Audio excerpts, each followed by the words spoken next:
With much of the country suffering through the worst drought in a generation, you'd think lawmakers would be racing to help farmers who are seeing their livelihoods slip away.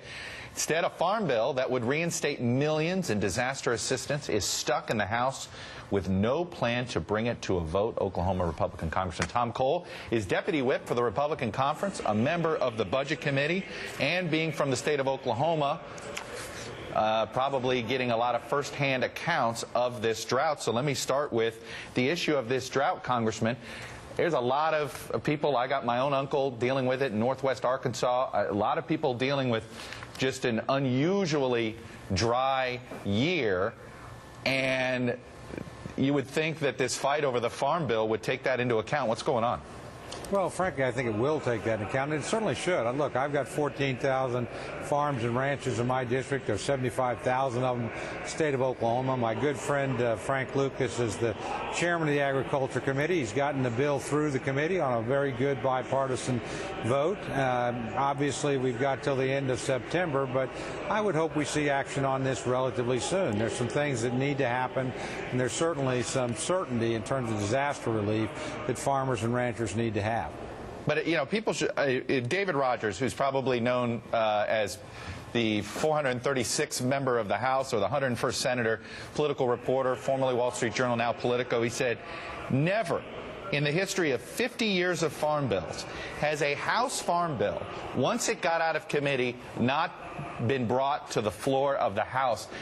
I can't help but look at this and wonder, are you guys having a Tea Party problem? Are some conservative members worried about spending, which is a part of the deal when it comes to a farm bill, that you can't get the votes for it? Is that the issue? No, I don't think so. Actually, I think there would be a strong bipartisan vote for it.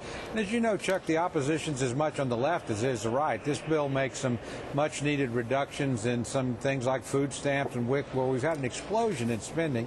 It actually eliminates direct payment to farmers as well, so there's sacrifices on each side of the bill, and the opposition's both on the right and the left. Now, again, Frank Lucas put together the kind of coalition to get that through, working with the Democrat, his ranking member, Colin Peterson. Right. They're a very good pair of legislators. My personal opinion is this bill ought to come to the floor, and it would pass in a strong bipartisan majority. I doubt there would be, 218 Republican votes or, the overwhelming majority of Democrats, but I think it could get through, and I think it ought to. Well, why is it then that it's not being brought to the floor? Kevin McCarthy, who's the whip, said he didn't have the votes yet. Well, if the aim is to get to 218 Republican votes and pass it without Democratic support, then I would say that is a pretty steep hill to climb. Makes more sense. When we have a bipartisan bill, I think we can pass it.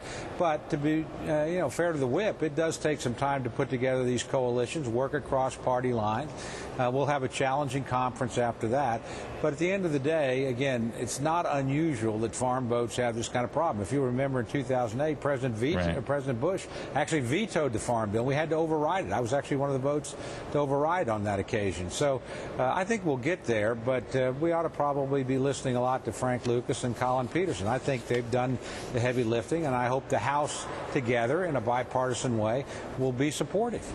You keep saying that, and on one hand you say, is the leadership not wanting to do this in a bipartisan way? I'm confused here, because if the votes are there for a bipartisan vote, then why not bring it to the floor? Well, that's my assessment. I'm not the only person around here that counts votes. I think I do it pretty well. But, other people want to be certain, and there is a lot of Democratic opposition to this bill, because it does reduce some of the urban nutrition programs that are near and dear to the liberal wing of that party. So, it's a rather narrow target they have to shoot at. But again, I think when you get a bill out of committee that has both the chairman and the ranking member support, where you had bipartisan votes, at the end of the day, we can find a way to put together a coalition that'll pass the bill. And I think we ought to. Let me ask you about considering the fallout from Aurora, and when we see one of these shootings, there's a conversation that goes to gun control. But there's one part of this story that I think has a lot of folks scratching their head is, how was it so easy to buy that much ammunition online? Are you at all, I know you're a card-carrying member of the NRA and all that, but would there be NRA opposition to restricting how much ammunition you could buy on the internet? I'll let the NRA speak for itself, and you hate to think of these kind of things in political terms, but look, I was a public official during the Oklahoma City bombing. I saw 168 innocent Americans killed by a guy who bought all the stuff legally, and rigged up a bomb. And basically, we know this young man, troubled young man, had 30 homemade hand grenades. So I don't think you get to the point that you can actually stop people that want to do something this horrendous from getting the materials. I've seen it happen too many times. It's not just I understand that, but why should it be so easy to buy that much legal ammunition? Should it be? Would you ever be open to even restricting how much ammunition you could buy online?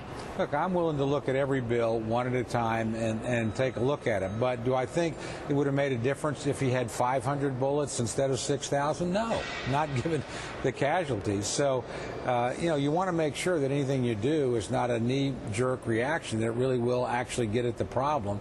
And frankly, we do live with a certain amount of risk in a free society. The Second Amendment's an important amendment, just like the First is. I wouldn't try and limit what people say or write just because I think they say some hateful things that cause violence, or how they worship, even though I don't agree with every religion. Right.